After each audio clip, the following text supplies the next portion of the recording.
dari semula telah kau tetapkan hidupku dalam tanganmu, dalam rencanamu Tuhan. Rencana indah yang kau siapkan bagi masa depanku penuh harapan. Semua baik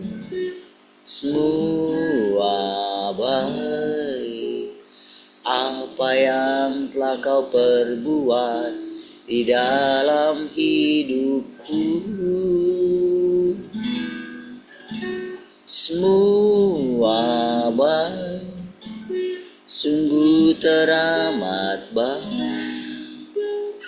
Kau jadikan hidupku berarti.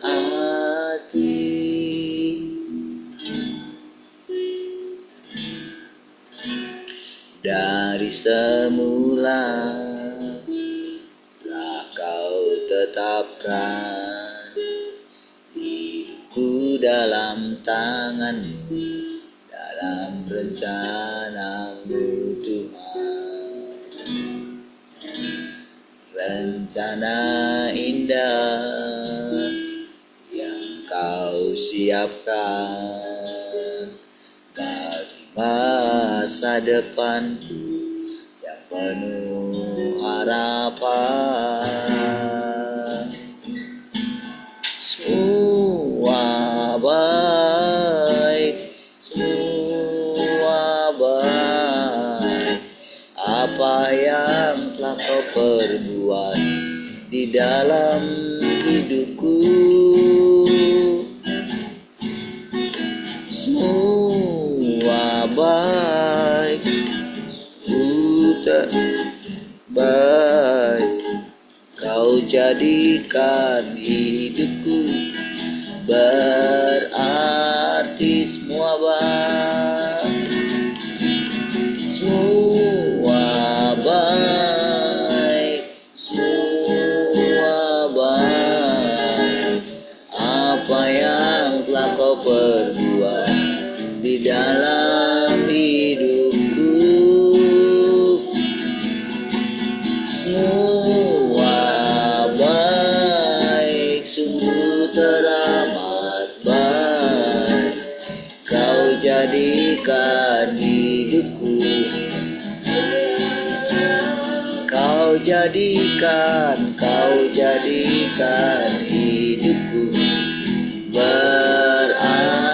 kau jadikan hidupku berarti. Oh, sebab itu ku memujimu, Engkau Allahku.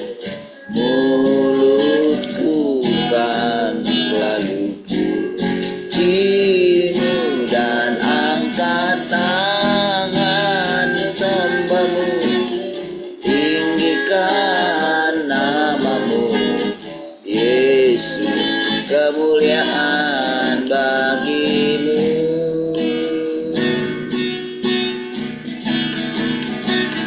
Bawaku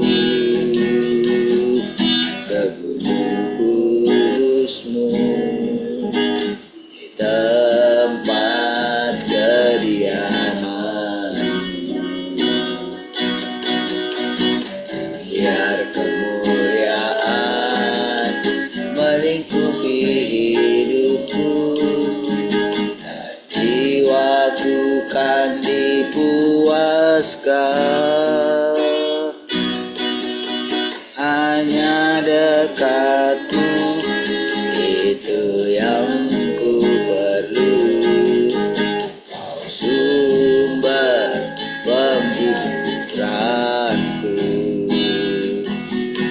dan Kau yang ubahkan air mataku jadi lembah yang bermata air. Sebab itu ku memujimu, Engkau Allahku. Mulutku kan selalu pujimu dan angkat tangan sembahmu.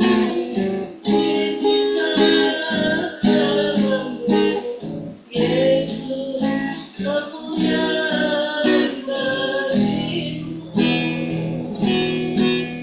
Tiada yang dapat memisahkan aku dari Yesus, hanya dalam namamu ku temukan kuatku. Tiada yang dapat memisahkan aku dari kasih-Mu. Yesus, hanya dalam namamu ku temukan kuatku. Sebab itu ku memujimu, Engkau Allahku. Mulutku kan selalu puji dan angkat tangan sembahmu. Tinggikan namamu, Yesus, kemuliaan bagimu. Yesus, kemuliaan bagimu. Yesus, kemuliaan bagimu.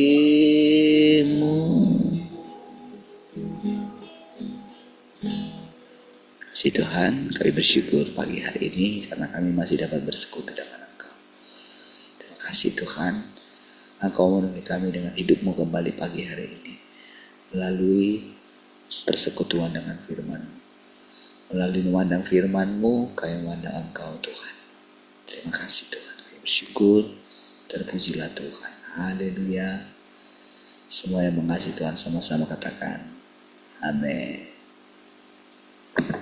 Shalom semua, selamat pagi.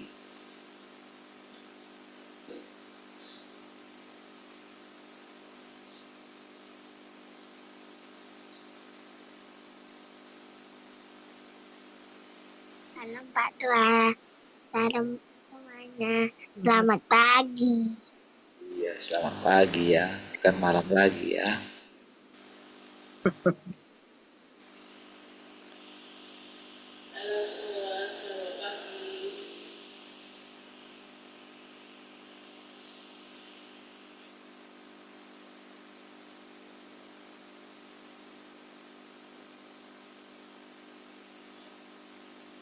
Shalom keluarga Glory, shalom keluarga Yeye. Selamat pagi semua. Shalom, selamat pagi semua.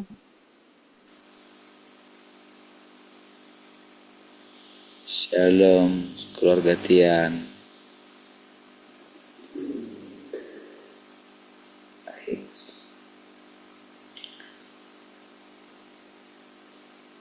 Ayo Mas Eri.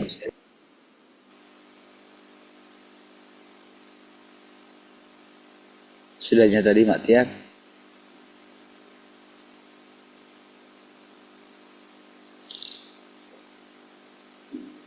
Baik. Sudah.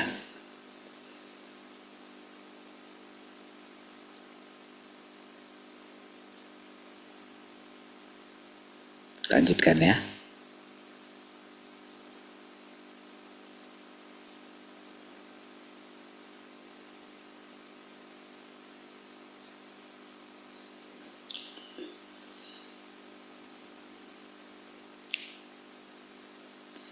Jika engkau tidak bersedia menderita, berhenti saja. Aku tidak memaksamu. Engkau bebas untuk datang atau pergi. Namun demikian, beginilah cara pekerjaan dilaksanakan, dan aku tidak dapat menunda seluruh pekerjaanku hanya karena pemberontakanmu secara pribadi. Engkau boleh saja tidak taat, namun masih ada orang lain yang mau taat. Engkau semua adalah orang-orang yang sangat menyedihkan. Engkau tidak takut pada apapun.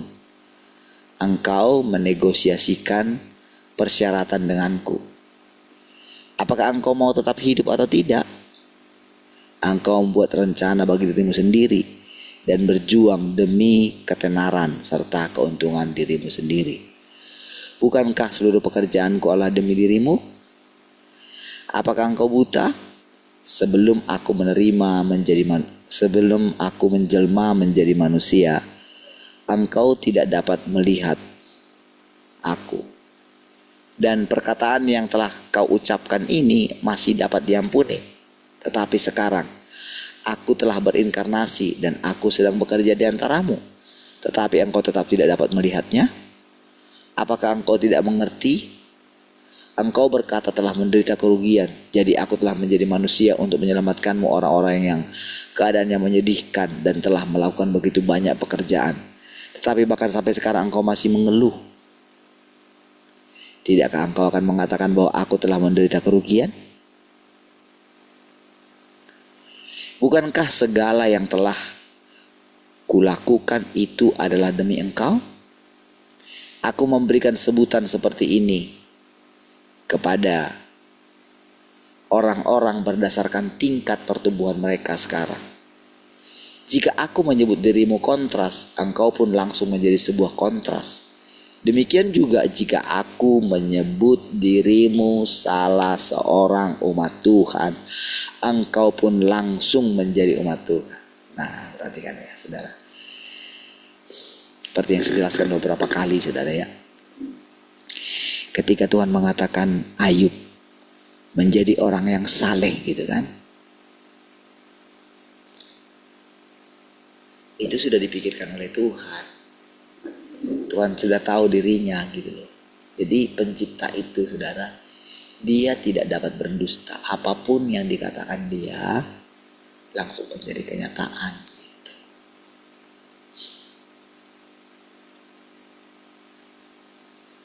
Jadi disinilah saudara, kita itu tak ada gunanya kita membantah gitu. Semua dikendalikan dia gitu. Kenapa kita mesti takut? Di sini sering permasalahannya. Ketidakpercayaan kita itu nampaknya diuji. Sebetulnya bukan diuji ya. Lebih tepatnya gitu. Sebetulnya kita itu sedang mengalami Tuhan itu sendiri sebetulnya.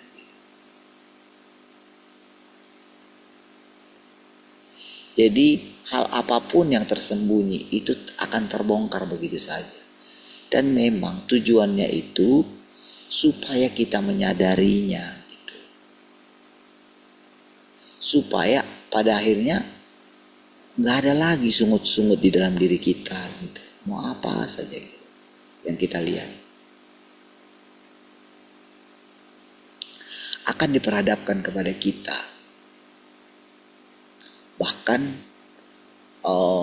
dikatakan kita akan menjadi kontras katanya.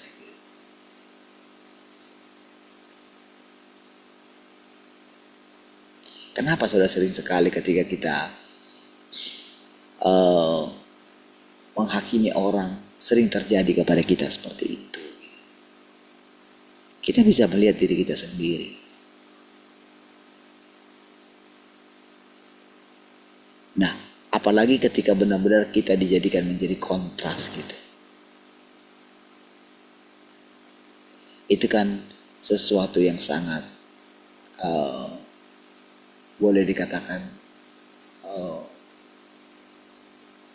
sangat menyakitkan sebetulnya. Padahal sebetulnya apapun yang dikatakan oleh Tuhan, dia itu tidak bisa melakukan sesuatu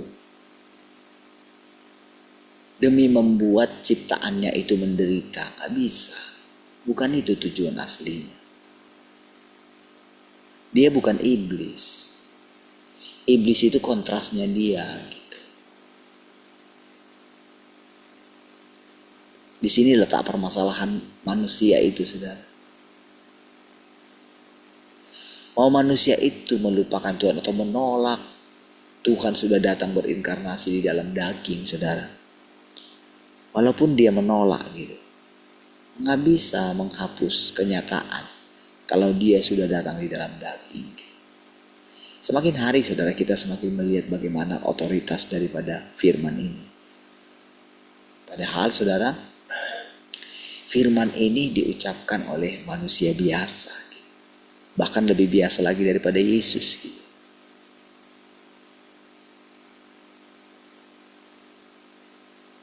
Tapi sebetulnya kalau kita ingat kembali asal usul manusia, bukankah dia itu benar-benar dijadikan,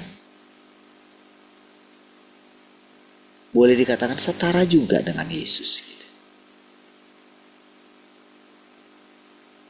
Jadi Yesus menjadi manusia yang berbeda atau daging yang berbeda dari kita semua. Itu adalah karena firman. Gitu. Lalu Yesus mempercayai firman itu. Sama seperti ibunya. Sulit bagi dia untuk mengerti. Tapi tak ada gunanya, saudara, dia menolak. Sama kan seperti yang saya katakan. Ketika datang tentang pikiran tentang anak laki-laki itu. Waktu itu saudara saya, perempuan di sana, perempuan. Gitu. Sini saya punya ibu rohani juga. Gitu. Iya. Tiba-tiba saja pengertian itu datang, saudara. Tentang anak laki-laki itu. Ketika saya terima firman itu, saudara, awal-awal kan nggak mungkin. Tapi begitu saya terima perkataan itu, saya perankanlah dia. Saya coba, percayalah saya. Sama keadaannya seperti Maria itu. Sama ketika Yesus juga, ketika dia sadar, ketika kesadarannya tumbuh, tahu tentang yang baik dan yang jahat. Gitu. Tahu beda dengan melakukannya, tahu.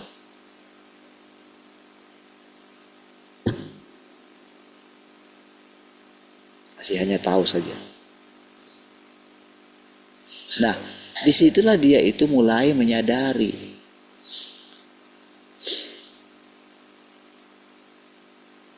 kalau dia itu, bapaknya itu adalah Allah yang di sorga. Berdasarkan itulah dia terus hidup. Makanya dia selalu mengatakan, aku berasal dari atas.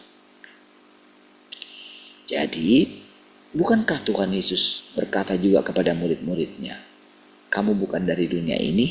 Gitu. Seandainya kamu dari dunia ini, maka dunia akan mengasihi kamu, tidak membenci kamu. Apa itu, saudara? Bukankah itu firman? Sekarang kita mulai mengenal Tuhan itu. Lalu kita itu seperti diuji gitu. Padahal sebetulnya Tuhan tidak mencobai kita.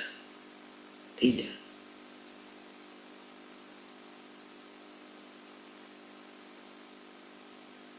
Dia mau ciptaannya ini benar-benar bertumbuh mengalami dia.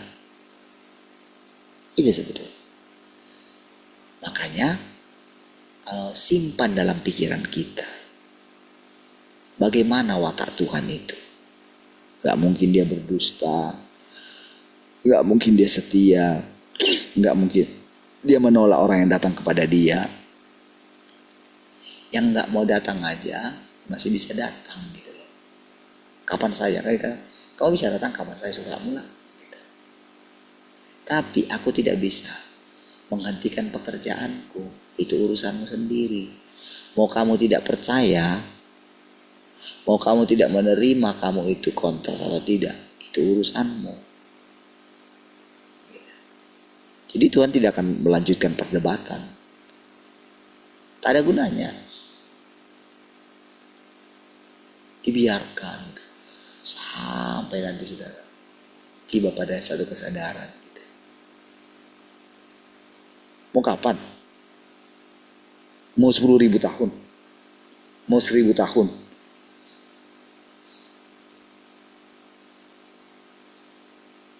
Sekarang lah.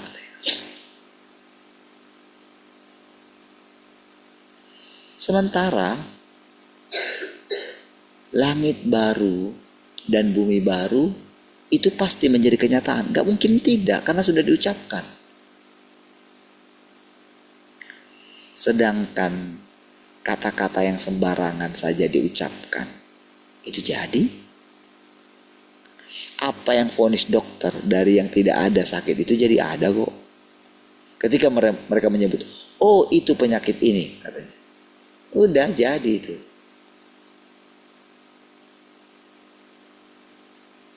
Apalagi firman Tuhan. Ya. Seperti itulah nyatanya manusia. Cuman ketika dia punya pengertian, dia merasa dirinya lebih baik gitu. Di situ sebetulnya letak permasalahan kita. Makanya iri melihat orang yang berhasil dalam hidupnya.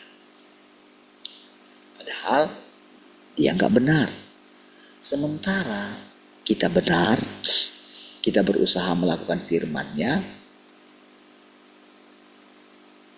ternyata kita menderita menurut ukuran kita lagi. Lalu dikatakan di sini, terus ketika aku menjadi manusia, apakah aku Tuhan loh? Kayak gitu ya. Terus bukankah aku menderita menjadi manusia? Iya kan? Cobalah kamu itu ada di tempat pembuangan sampah gitu. Sampah yang sudah kena hujan gitu. Bau busuk sekali. Berapa lama kau bisa tahan di sana?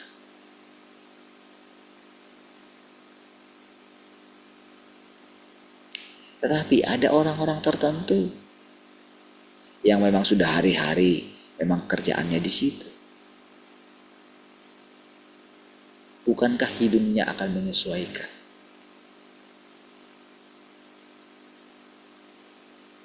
Menyesuaikan diri dengan bau itu. Nanti kalau dia pergi kemana? Dia pergi ke tempat yang bersih. Dia justru bisa akan muntah ketika mencium bau harum. Dia merindukan bau busuk itu.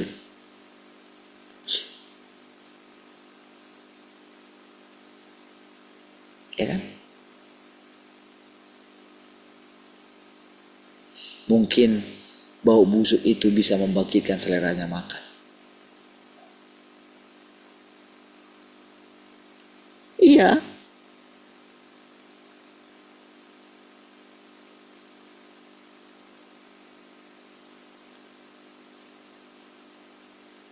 Kira-kira Tuhan yang kudus itu bukankah dia sangat menderita sekali dengan manusia yang memberontak terhadap kebenaran. Lalu orang ini hanya dengan sebutan kontras saja dia sudah tersinggung. Tersinggungnya gak ampun-ampun. Tapi di pihak Tuhan, apakah benar Tuhan mau menyinggung dia? Mana mungkin. Gak ada sifat seperti itu dalam diri Tuhan. Gak ada. Gak ada ketidakbenaran di dalam diri Tuhan. Gak ada kebencian di dalam diri Tuhan. Kalaupun dia mengatakan benci, gak sama.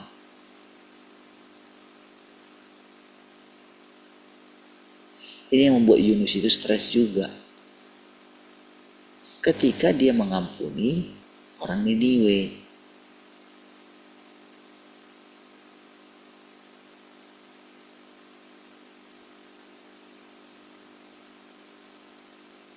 Pokoknya dalam hatinya nggak bisa diampuni mereka ini. Nanti kalau diampuni, nanti kami bisa mereka punahkan.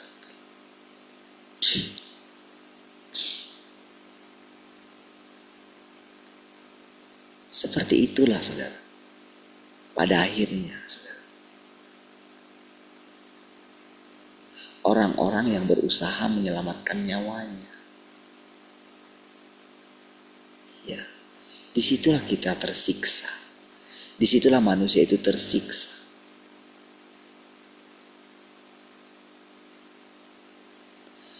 Tapi bagi orang yang mengikuti dia, yang mendengarkan suaranya, akan hidup selama-lamanya.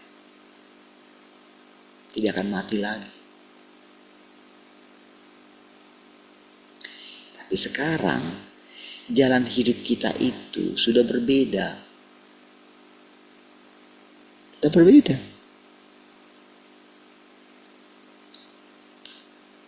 Kita nggak tersiksa lagi melihat orang yang melakukan kejahatan.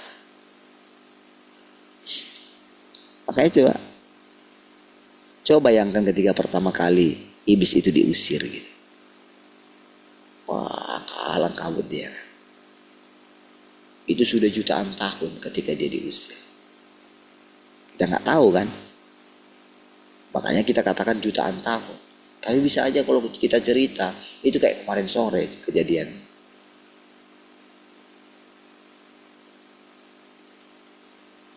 Lalu di satu nas dikatakan, dia juga datang menghadap bersama-sama dengan anak Allah yang lain. Coba.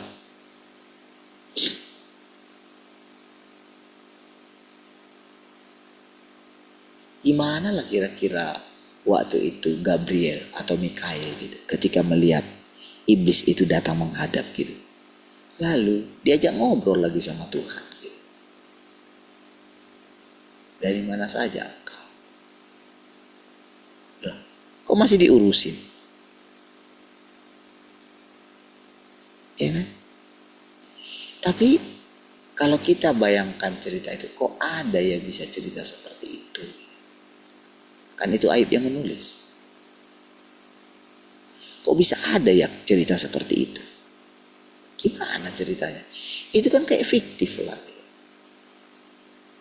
Tidak nyata.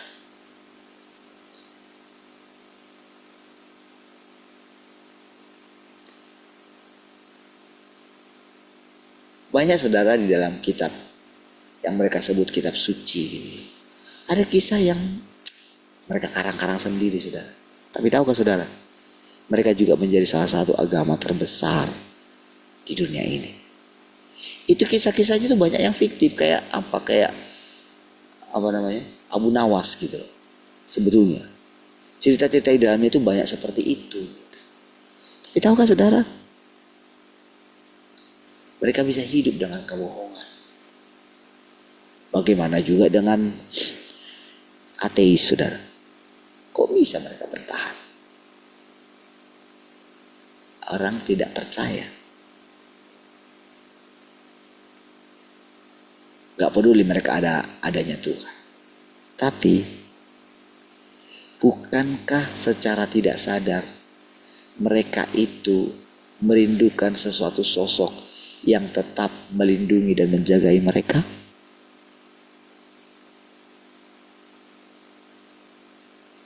Kenapa kita bisa melihat Tuhan juga melindungi mereka? Itu karena apa? Karena Tuhan adalah pencipta yang mengasihi, yang memberikan hujan baik kepada orang jahat maupun kepada orang baik, baik kepada orang percaya maupun tidak percaya. Jadi saudara, golongan kita itu bukan lagi sekedar golongan orang percaya. Kalau disebut orang percaya, sebetulnya semua orang yang mengakui adanya Tuhan itu golongan orang percaya. Nah, sekarang kita ini bedanya adalah pengikut jalan Tuhan. Pengikut Tuhan, umat Tuhan. Jadi itu yang membuat ketika dia disebutkan itu kan sudah bangga sekali. Kalau kita disebut, oh kita tidak sama dengan agama lain. Bahkan kita tidak sama dengan orang Kristen. Jadi kita siapa? Kita lebih dari orang Kristen. Nah, itulah yang terus dipegang dia gitu loh. Sebetulnya.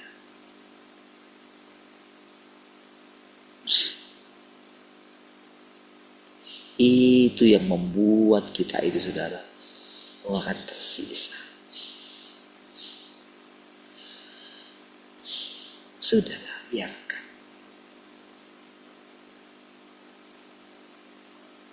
Jangan diurusin. Makanya seperti ini saudara. Apakah Tuhan berusaha membujuk dia? Tidak. Karena dia sudah sampai pada posisi jadi pemberontak. Iya. Tapi tahukah saudara, ketika kita sudah mendengarkan firman ini, mau gimana pun firman ini bekerja, akan tersimpan dalam memori kita. Tersimpan dia.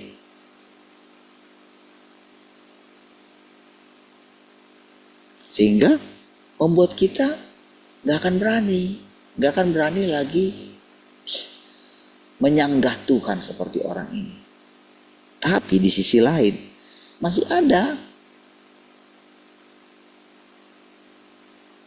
Bayangkan saudara, mau berapa puluh ribu tahun pun kita hidup, kita terus masih bersama dengan Tuhan. Iya, sampai lewat satu fase dari hidup kita. Entah di kehidupan mana lagi kita akan masuk. Iya. Makanya dikatakan, aku pergi kepada Bapa. Ada?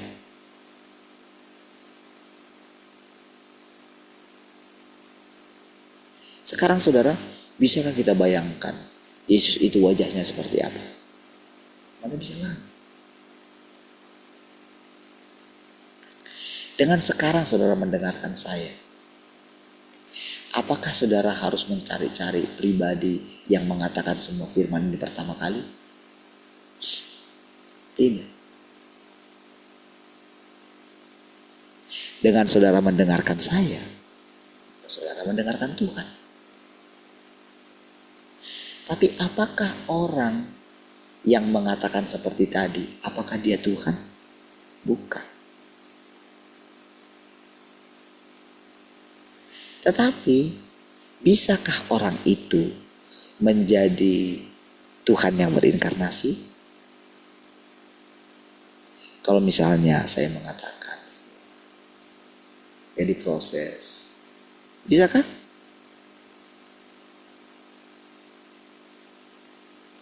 Apa yang tak bisa menurut Tuhan? Tetapi orang itu tetaplah manusia, ciptaan. Itu saudara. Hanya ada satu Tuhan. Hanya ada satu pencipta. Tidak ada yang lain. Itu saudara. Jadi kalau dikatakan Tuhan yang berinkarnasi itu, ya Tuhan itu sendiri.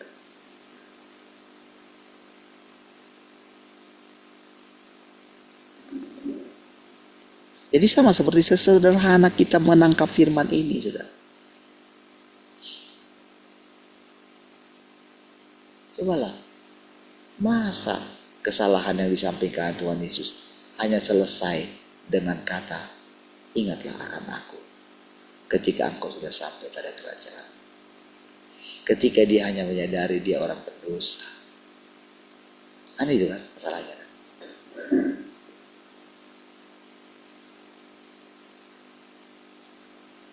Langsung dia hari itu juga bersama dengan Tuhan di Firdaus. Coba.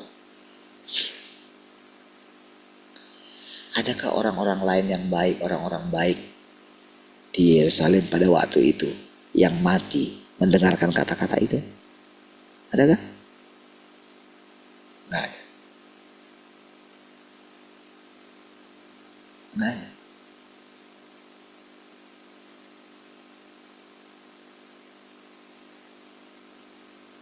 Tapi apakah kalau seseorang ketika matinya dia, ketika mati, lalu orang membuat, wah, aku telah menyelesaikan pertandingan dengan baik. Sementara hidup orang itu di ujung hidupnya itu, dia tidak percaya sama Tuhan lagi. Hatinya sudah tawar. Bisakah kata-kata itu membawa dia ke hadapan Allah dalam keadaan baik? Tidak bisa. Tidak bisa kan? Berarti kan tergantung bagaimana seseorang itu percaya sama firman kan. Makan firman kan. Minum firman kan.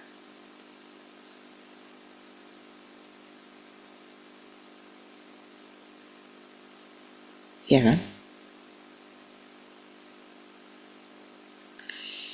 Bukankah berarti bagaimanapun kita berusaha menolak Tuhan itu, mungkinkah kita bisa melawan Tuhan itu? Mau bagaimanapun kualitas kita sekarang, mustahilkah kalau pada akhirnya Tuhan mengatakan kepada kita, sini, duduk di sampingku. Berarti kan kalau kita lihat di situ saudara, kira-kira apa sih inti kepercayaan kita ini sekarang kepada Tuhan? Kita sudah mulai harus membuat satu langkah-langkah dalam diri kita. Dan itu yang diharapkan oleh Tuhan. Iya. Kita mulai menanti-nantikan Tuhan. Kita mulai tidak lagi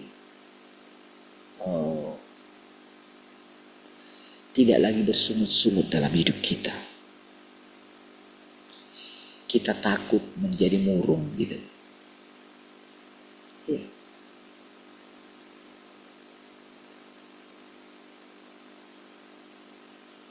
Saudara, ketika kita mulai menyadari sekian waktu lamanya saudara, di waktu yang lalu saudara, kita belum gimana kali sungguh-sungguhnya. Cobalah lihat pertolongan Tuhan. Nyata sekali. Saya sudah buktikan terus. Kali-kali. Nggak sampai ada lagunya kan. Dan disukai oleh orang.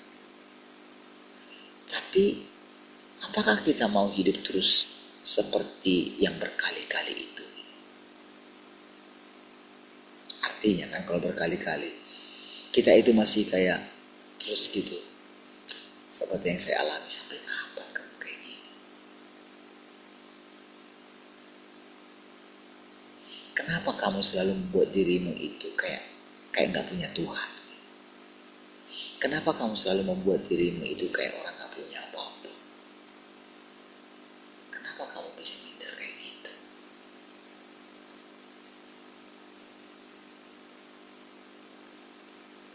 Mau sampai kapan kamu kayak gini? Umurmu bertambah terus. Sampai kapan? Mau sampai berapa kali aku menunjukkan kalau aku itu nyata dan memelihara hidup? Setiap kali engkau susah, engkau selalu datang kepadaku untuk menolong kesusahan. Sampai kapan?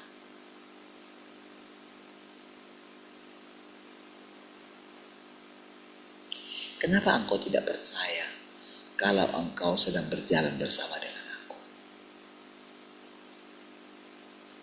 Coba lihat saudara ya.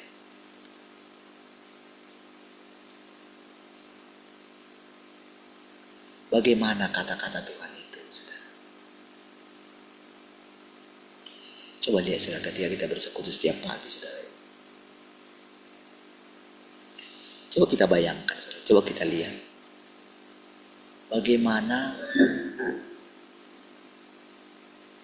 Tuhan itu dengan setia menunggu kita, saudara.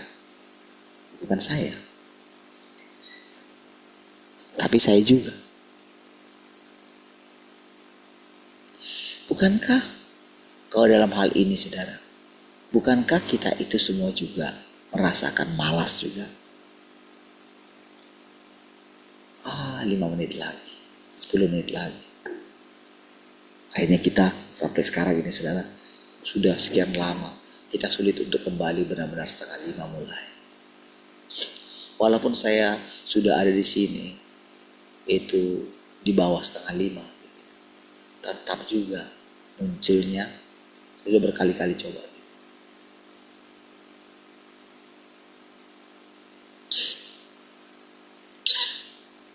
Sampai akhirnya tetap 4:45 atau bahkan 4:50. Bahkan pernah saya sudah mulai berdua aja gitu.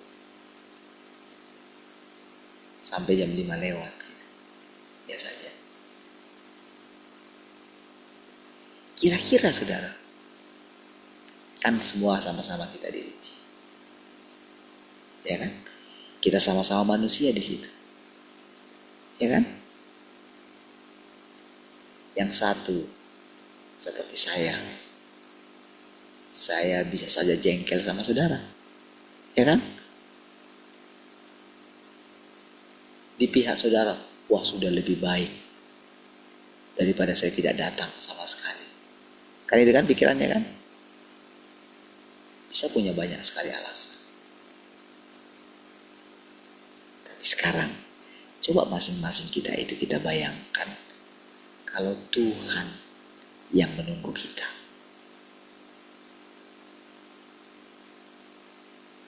Ya kan? Saudara bisa saja menyangka saya.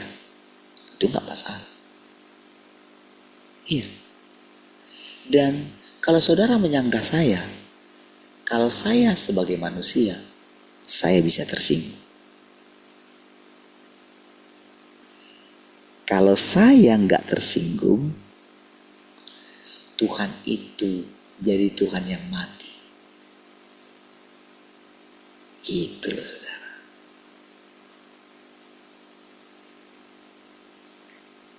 Jadi ketika dia ini menjadi kecewa gitu ya.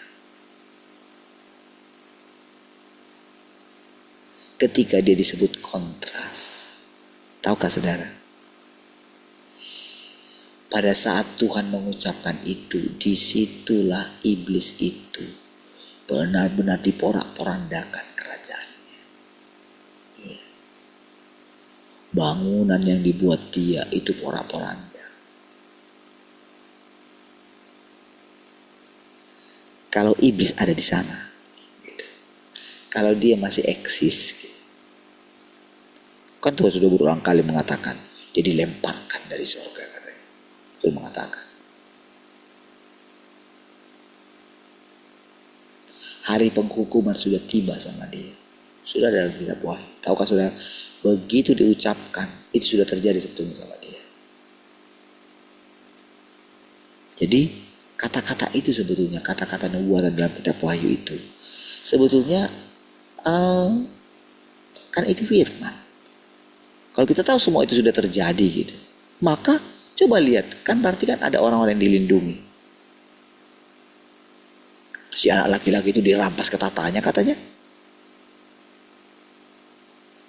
Ya kan? Berarti kalau ada orang yang menerima firman itu, percaya kepada firman itu, maka dia bisa sudah ada di sorga. Iya. Rampas, bayangkan saja.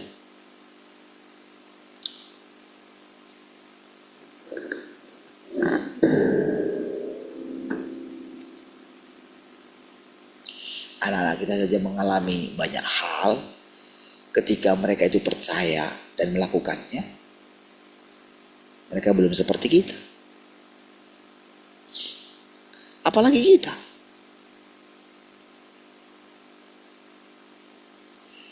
Ketika Tuhan mengatakan perkataan ini,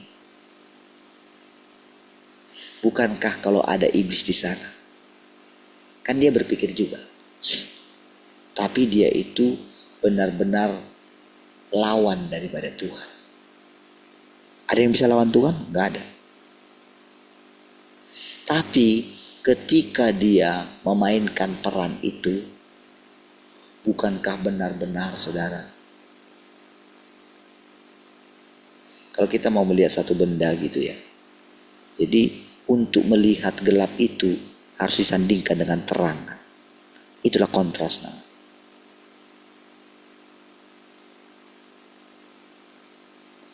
Jadi ketika dia menjadi seperti itu saudara. Di satu sisi coba bayangkan bagaimana orang itu begitu tersiksanya. Hanya dengan sebutan itu kan. Padahal Tuhan yang sama loh yang mengucapkan gitu. Yang mengucapkan perkataan itu. Dia begitu tersiksa. Lalu coba bayangkan. Ketika iblis. Ketika ada orang lain yang dilihat dia.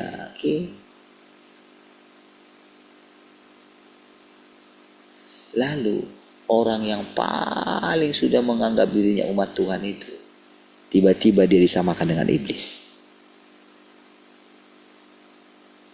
Sama seperti ketika Tuhan menyebut Petrus itu iblis. Kan perasaan iblis itu kan seolah dia kayak menang kan. Tapi apakah ada iblis di sana? Tidak. Itu pikiran.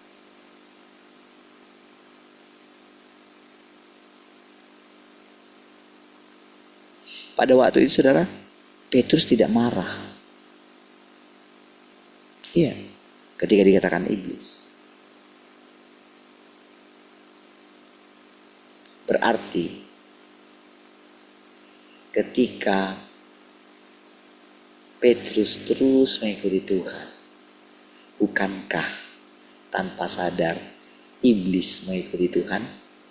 Kan Tuhan katakan, menyahlah engkau iblis katanya. Ingat tadi perkataan tadi.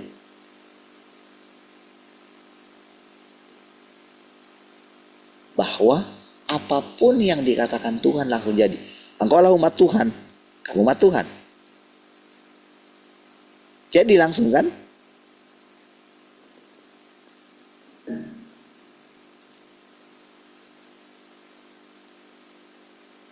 Kira-kira bagaimana Tuhan menaklukkan iblis?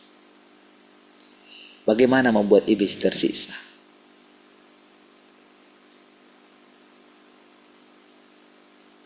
Dengan membuat orang itu menjadi kontras. Itu berbeda ya. Gak bisa kita samakan semua. Iya.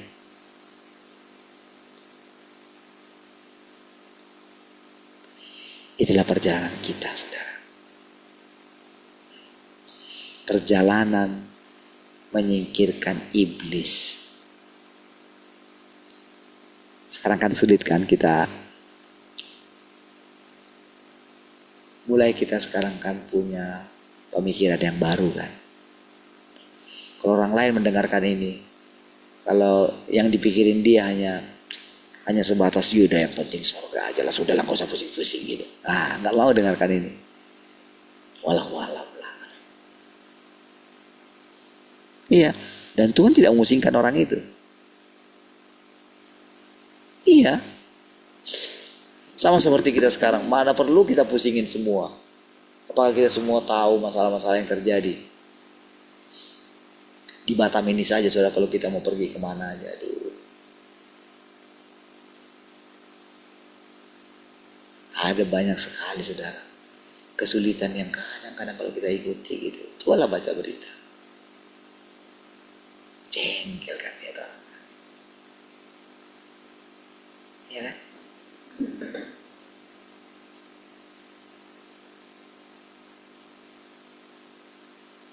Itu benar-benar saudara, orang itu sampai udah mau lemparkan tabung gas itu ke kepala menteri. Iya. Sampai antri mereka. Sampai itu yang itu marah sama pangkalan itu kan. Si orang pangkalnya bilang kayak gini, aku mau timbun gasnya dan aku mau tidur di atas gas itu. Gitu saudara, begitu. Wah, kita yang membacanya ikut emosi saudara. Diretkan semua gas itu. Kalau dulu saudara masih anti jeregen saudara, masih enak jeregen ringan kan. Ini 3 kilo saudara. Coba saudara coba bawa 3 kilo itu pakai sepeda. Coba. Apa nggak sulit? Bawa motor oke lah. Jalan kaki. Kan orang kan sudah terikat kan dengan gas itu kan. Karena juga minyak tanah sudah dihapus. Mau mereka bikin pakai kayu. Kalau mereka di perumahan, gimana mereka bakar kayu? Terbakar rumah orang. Iya kan?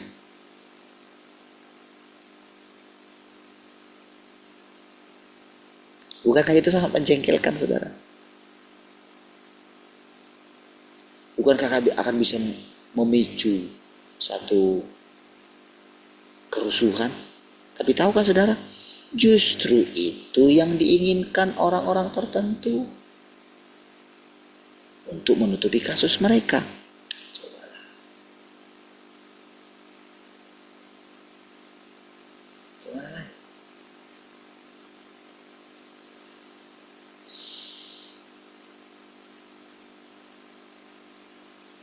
Begitu banyak sekali saudara keadaan-keadaan yang kita lihat.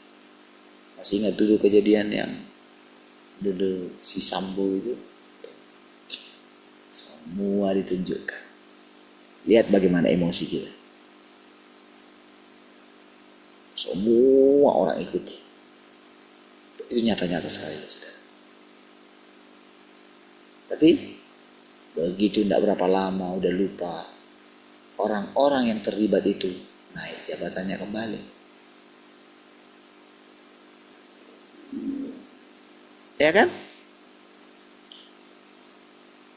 Tiba-tiba dari hukuman seumur hidup, hukuman mati, jadi apa? 20 tahun. Coba. Hukuman seperti itu, apakah mereka benar-benar di penjara? Tidak.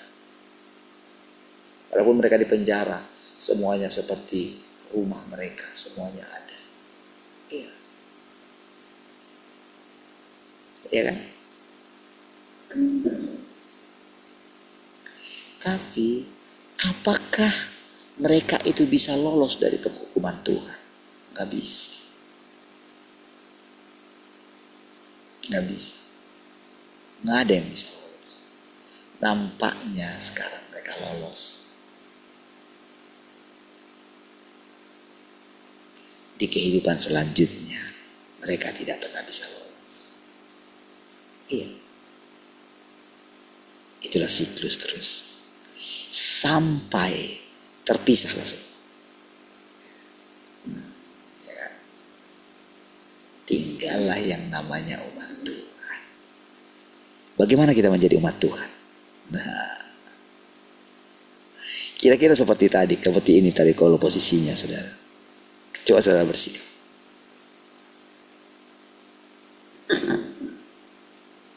Kira-kira bagaimana saudara bisa menjalankan hidup kalau berada pada posisi ini? Iya. Tetapkah saudara dalam kejengkelan?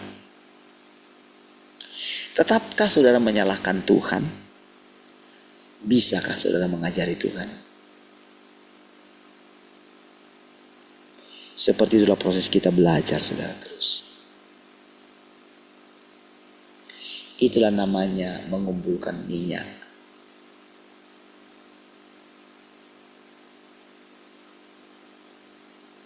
Di buli-buli kita. Untuk melanjutkan perjalanan kita selanjutnya. Ya.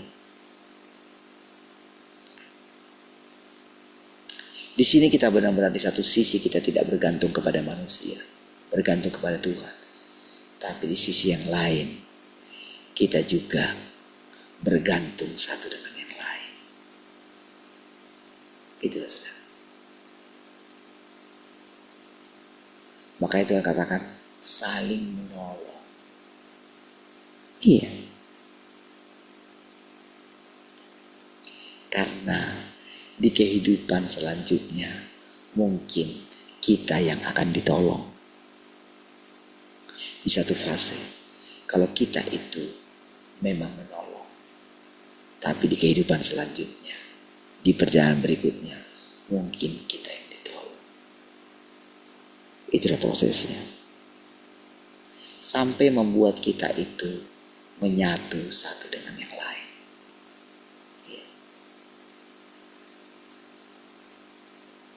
Disitulah benar-benar kita melihat apa artinya umat Tuhan. Apa artinya umat pilihan. Apa artinya anak sulung.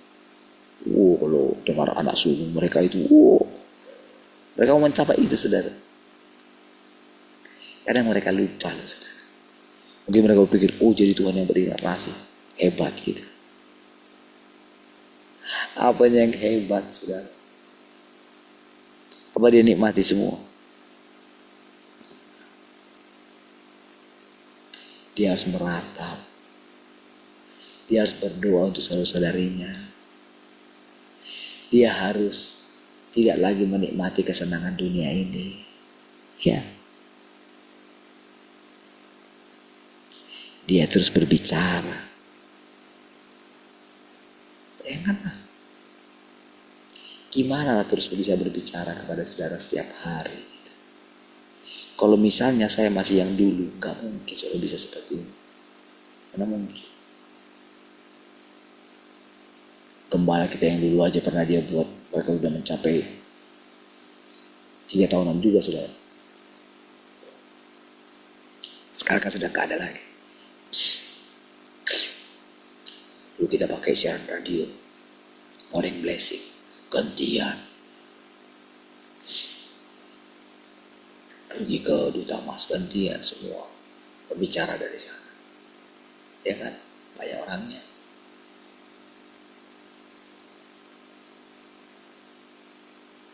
Terus ketika gembala kita, kalau lihat dulu, kalau saya sering ini dulu lihat sama-sama istrinya, sama anaknya, menantunya. Ya, hebat sekali. Mungkin rekamannya masih ada, saudara masih bisa lihat itu. Harus bersolek mereka tiap pagi sudah. Mereka jam 5 pagi ya. Wah, bayangkan misalnya tim itunya. Kalau yang di gembala-gembala yang lain tergantung. Saya lihat mereka semua dilibatkan semua. Kadang-kadang mereka full band gitu. Tapi cuma berapa? Paling 1 kali seminggu kan. Ya kan? Ini tiap hari.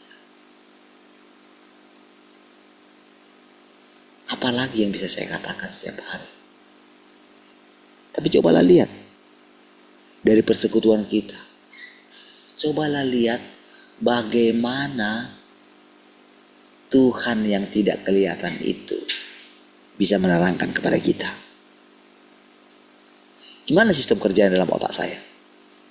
Gimana?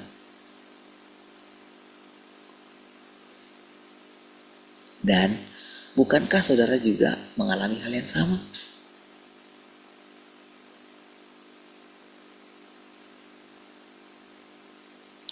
Bukankah kalau misalnya Tuhan katakan sekarang, saya anak sulung di antara saudara, bukankah bisa diterima? Bisa kan? Tapi apakah dengan sebutan menjadi anak sulung, saya bebas dari penderitaan? Tuhan saya aja menderita.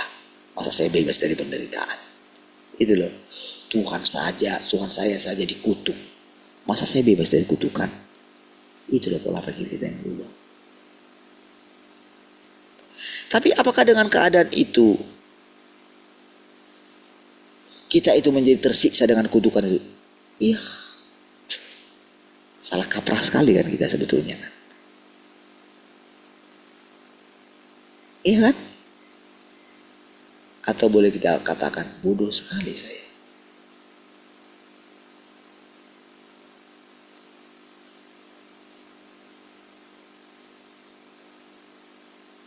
Bukankah sekarang kalau kita baca kitab Ulangan itu, pilihlah berkat atau kutuk, kematian atau kehidupan. Itu kan firman yang dulu. Tapi kalau sekarang dikatakan, bukan suruh pilih. Kan dengan pertanyaan di masa lampau itu kan, kita kan pilih berkat kan.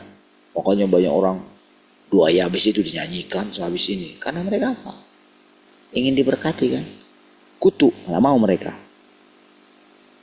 Pilihlah kutuk atau berkat. Kan itu dulu firmannya. Kalau sekarang, masih relevankah firman itu? Nggak relevan lagi. Makanya dia ketika dikatakan kontras, dia nggak terima lah. Sama dengan dikatakan, anyahlah engkau iblis katanya. Cobalah. Kata-kata yang paling kejam tidak membuat Petrus mundur. Kata-kata yang hanya aneh, enggak iblis loh dibilang loh. Kontras.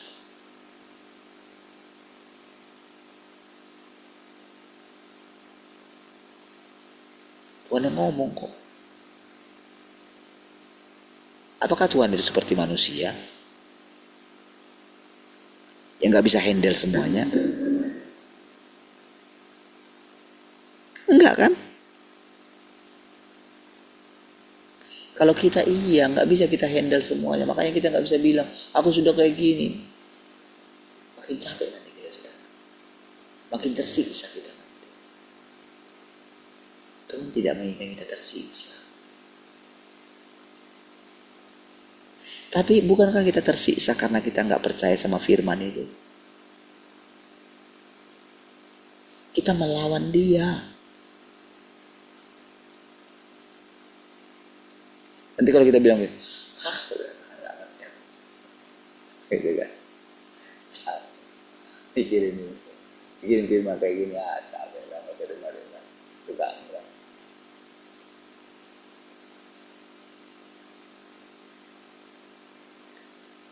Saudara, kadang-kadang saudara saya itu bisa tidur ditemani oleh berita-berita loh saudara.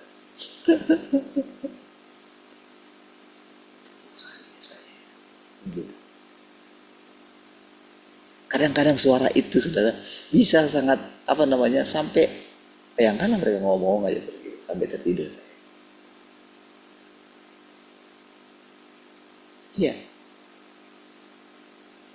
Betapa indahnya harusnya mendengarkan firman Tuhan. Tapi itu yang terjadi.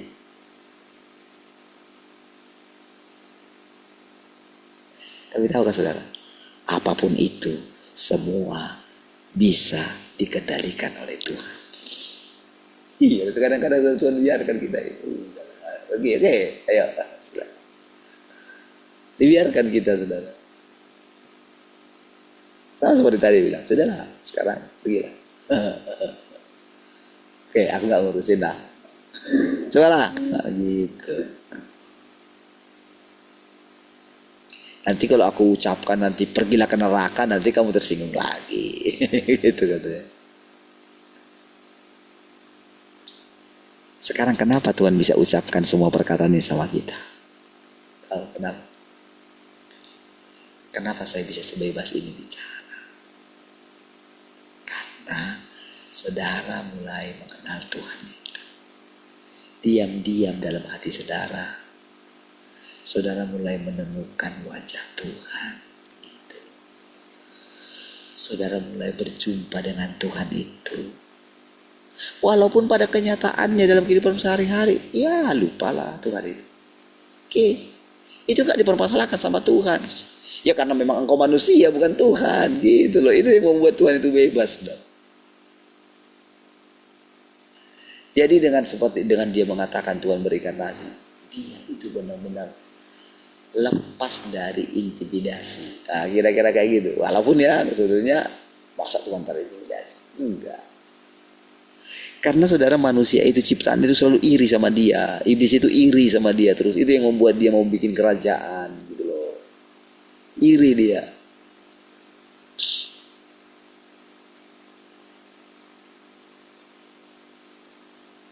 Jadi saudara, ketika Tuhan itu berinkarnasi menjadi manusia di dalam daging, waduh. Dengan ngomong seperti ini, Tuhan itu makin, bagi dia itu makin menyiksa. Istilahnya gini, manusia ini nggak ngapa-ngapain pun dia gitu kan. Nampaknya dia sudah dikuasai, nggak bisa lagi buat apa-apa si manusia ini. Si daging manusia ini sudah dicengkram, dia bayangkan di sumber. Kerajaan dia sudah kokoh di dalam sejarah umat manusia itu, saudara. Lihatlah sekarang, saudara. Wah, bertahan terus mereka loh, saudara. Iya. Namanya antikris itu sudah dari dulu, saudara. Yang namanya si oligarki sudah dari dulu. Iya. Sudah pada mati orang pertama, masih dilanjutkan oleh orang berikutnya. Tapi tahukah saudara? Itu di alam roh sudah ada yang ngatur semuanya. Kalau mau dibutuhkan seorang Hitler lagi, sudah ada yang mengaturnya. Gak terus dia hidup selama ribuan tahun. Enggak, nanti disembunyikan, dia gak muncul dulu.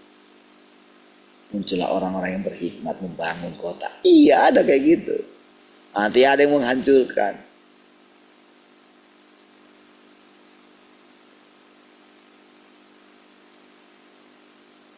Iya. Saudara, dengan Tuhan menjadi manusia, ketika mengucapkan kayak gitu, apakah yang kita rasakan selama ini? Bukankah Tuhan itu menjadi sangat nyata sekarang bagi kita? Iya kan? Menjadi nyata dari hari ke hari. Iya. Saudara, saya yakin saudara, sukacita kita itu, saudara, keluarnya kita dari keadaan kita yang terkungkung selama ini, itu membuat dunia kita di luar juga keluar juga. Iya, saudara. Di sinilah kita benar-benar melihat Tuhanlah yang bekerja, bukan kita. Bagian kita apa? Ya, tunduk, ikatkan pinggangmu, layani Tuhan. Baik, mari kita berdoa. Terima kasih Tuhan, kami bersyukur untuk persekutuan ini. Terpujilah Tuhan. Haleluya. Amin. Besok pagi kita mulai tepat ya 4:30 ya. Supaya nanti mau 5:30 selesai. Mau antar anak saya besok. Oke.